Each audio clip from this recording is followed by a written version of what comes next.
Good day to all. Welcome to Extreme Recap. The film begins at a Shanghai police station, where a gang boss violently assaults a police officer who appears to have arrested his girlfriend. The other officers at the station can only watch in horror as the formidable crocodile gang terrorizes them to the point of death. After they kill the poor police officer. When the gang leaves the police station, they discover that their cars have been taken. The Axe Gang, a formidable rival group with over 500 members, arrives at that exact moment. As if they were going to a business meeting, they are dressed in formal attire. The Crocodile Gang attempts to flee back into the police station out of fear, but the officers shut the door, trapping them and making them desperate for help. As a call for assistance, one of the gang members fires a signal into the sky. However, Brother, the Axe Gang's leader, gives them a troubling response. Some individuals who reveal that their remaining members have already joined them. The Axe Gang then rapidly fires, slaying the majority of the crocodiles. Their boss tries to flee when he sees this. The rivals strike him with an axe, cutting off his leg. He was then fatally stabbed by Brother Sum, who continued to taunt him with dance-like movements. The boss's girlfriend is in a state of panic as a result of this terrifying development, and she begs for her life. However, her brother also shoots her cruelly. This year is it. 1940, a time of social unrest and chaos during which various gangs vie for power. The Axe Gang emerges as the most feared of these groups, getting its name from its favored weapon. Only those who live in the poorest areas and are uninterested in gang conflicts can live in relative harmony. Pigs are one such location. Dial a tenement, a diverse group of people with varying occupations overseen by the lecturer's landlord and his domineering landlord, who is frequently intoxicated and still causes fear in the residents through his inappropriate remarks and taunts. His constantly enraged wife, who frequently yells at the tenants to pay their rent, is the only one who can control him. Two troublemakers were mentioned one day. Bone arrives at Pig Sty Alley by pretending to be members of the Axe Gang to earn respect. They approach the neighborhood barber, who cuts Bone's hair. However, after the services have been rendered, the couple refuses to pay, claiming that they are members of the Axe Gang. The barber maintains his position and demands payment unfazed. He gathers the other people who live in the alley, but Singh acts like he doesn't care and even takes a fight stance.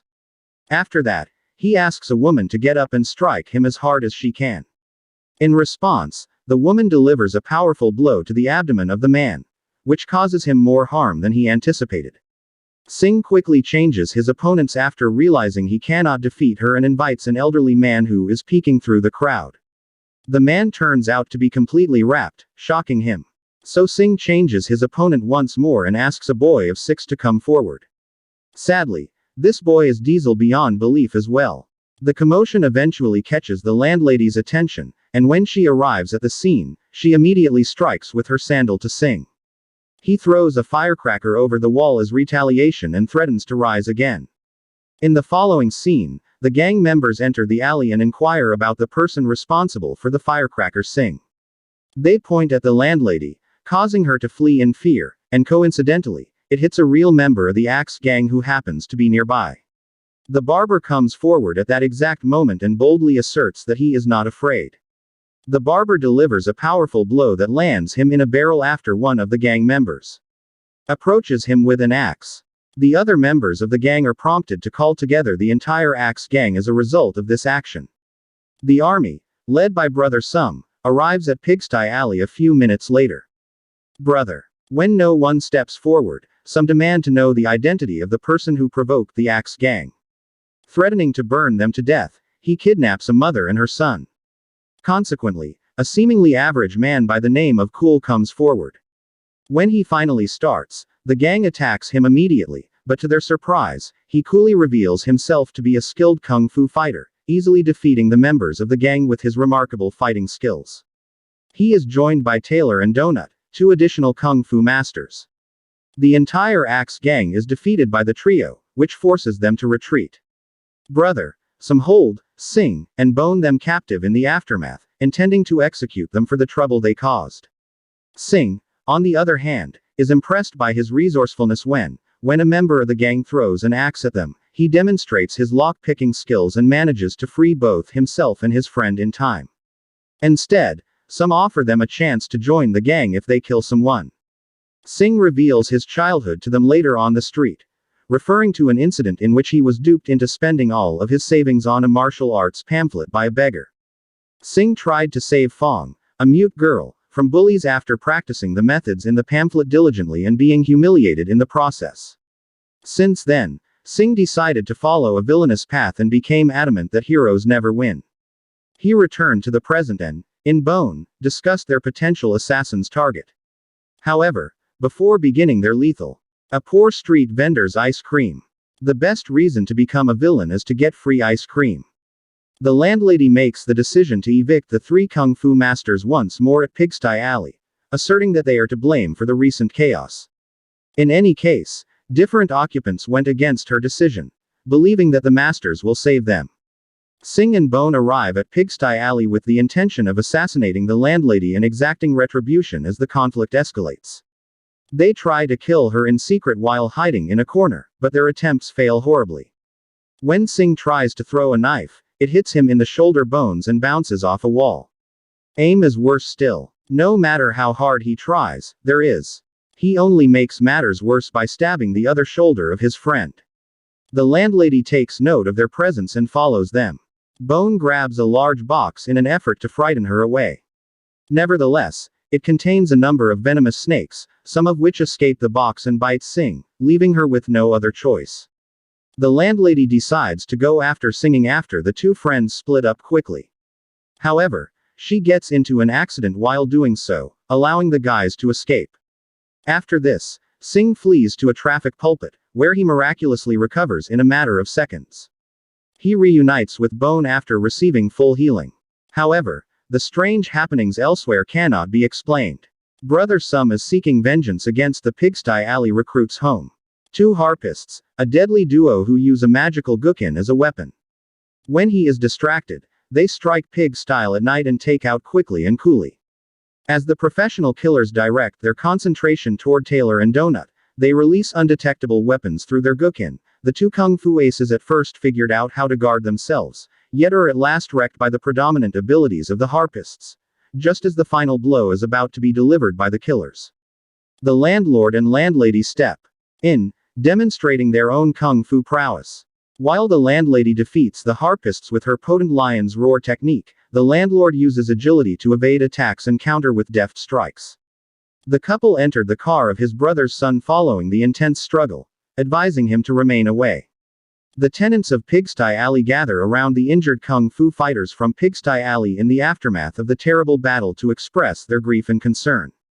They wonder why the landlord and landlady did not save them sooner. Accordingly, the proprietor uncovers that notwithstanding their impressive kung fu abilities, they unfortunately lost their child because of looking for vengeance. They pledged to refrain from further violence the following day, whether at a singing bone or on a bus where they are humiliated and physically assaulted. Singh decides to take out his rage on the same ice cream vendor from before by holding her at knife point and demanding money, but she remains unafraid, even by a simple clerk. He realizes that she is the same mute girl he had tried to protect from bullies when she tries to communicate with him using sign language. Singh recognizes the old lollipop she gives him as a gesture of appreciation, but he smashes it out of shame and walks away. Singh, overwhelmed, pushes Bone away and warns him to stop following him. Later, while Singh was sitting alone on a sidewalk, members of the Axe gang suddenly capture him and bring him before brother. Surprisingly, the leader gives Singh permission to join the gang, which makes him happy. However, he soon receives a task to break into a mental hospital and free the Beast, a mercenary who is said to be the most dangerous person currently alive. Singh agrees and immediately begins working. He sneaks into the asylum that night and uses his skills at picking locks to free the Beast. Brother Sum is initially skeptical due to the Beast's flippant attitude and sloppy appearance as he escorts him to the gang's hideout behind a casino. They are, however, ultimately persuaded when the world's most dangerous man shoots himself in the head with a gun and then stops the bullet with just 2 fingers. To show their respect, the entire Axe gang bowed. And brothers, some ask the Beast to do whatever they want him to do. However, all the man says is, "I want a worthy." After that, the Beast fires a deadly kick, which bursts through the barrier and leads to the nearby casino.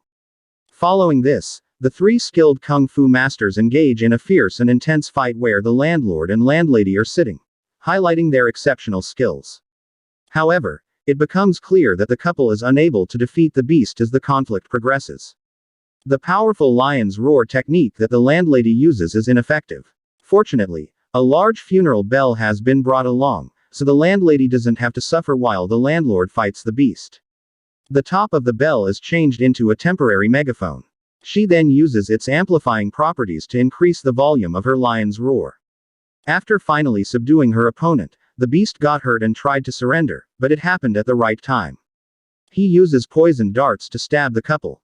The landlord and landlady counter the beast's attack, resulting in a deadlock between the three. Some orders Sing to get rid of the couple after seeing all of this. Brother Sing, however, strikes the beast with a new sense of redemption, firmly against the head. Instead, enraged, the beast smashes Sing through a hole after breaking free of the joint lock. The landlord and landlady have a brief window of opportunity as a result of this. So they Sing, grab the unconscious quickly, and run away. Back at Pig Sty Alley, the landlord and landlady wrap him from head to toe in bandages and administer traditional Chinese medicine. Some of the enraged brothers give the beast orders to go after them, but the latter kills him with a single punch. He undergoes a transformational metamorphosis, surprising them with an astonishingly quick recovery. The landlady concludes that Sing is, in fact, a one-in-a-million natural-born kung fu master after witnessing this miraculous transformation. The brutal attack by the beast earlier revealed Sing's chief flaw, allowing him to reach his full potential as a great kung fu master. In the meantime, fully prepared to wreak havoc, the beast and the axe gang make their way to Pig Sty Alley. Despite the gangsters' attempts to attack him, he easily repels them with the immense power he gains. Various gangsters on the double, throwing them out of sight like cloth dolls. Eventually, Sing comes face to face with the beast, which sets up an epic final battle between the two masters. At first, Sing has the upper hand and easily defeats the beast. However, the beast uses his most advanced toad technique to sing through walls while regaining his advantages. The beast then throws him high into the air in a powerful move, sending him flying for hundreds of miles. It seems as though our protagonist is going to lose at this point.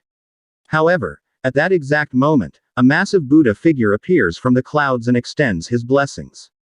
His palms burst into flames as he launches back to Earth as a result of this renewed hope, unleashing his opponent's flattening Buddha palm technique, which he had lost for so long. Sing's guard is lowered as he pretends to have defeated the beast.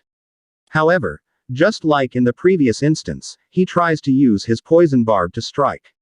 Fortunately, our hero is well prepared, and he delivers another powerful blow, puncturing the wall of the tenements with a palm-shaped hole. The beast was finally subdued by this, and he knelt down and gave into the great song. Sing steps out to serve as greeter as Singing Bone opens a candy store wearing thongs and sporting a lollipop as their logo in the final scene. They see each other and joyfully enter the store in a touching moment. Additionally, the landlord and landlady of Pig Sty Alley's home are shown living their everyday lives in the scene.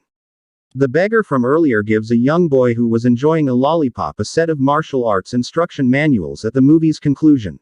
Turn on notifications, please subscribe for more videos like this, and like the channel to support it. Thank you very much for watching.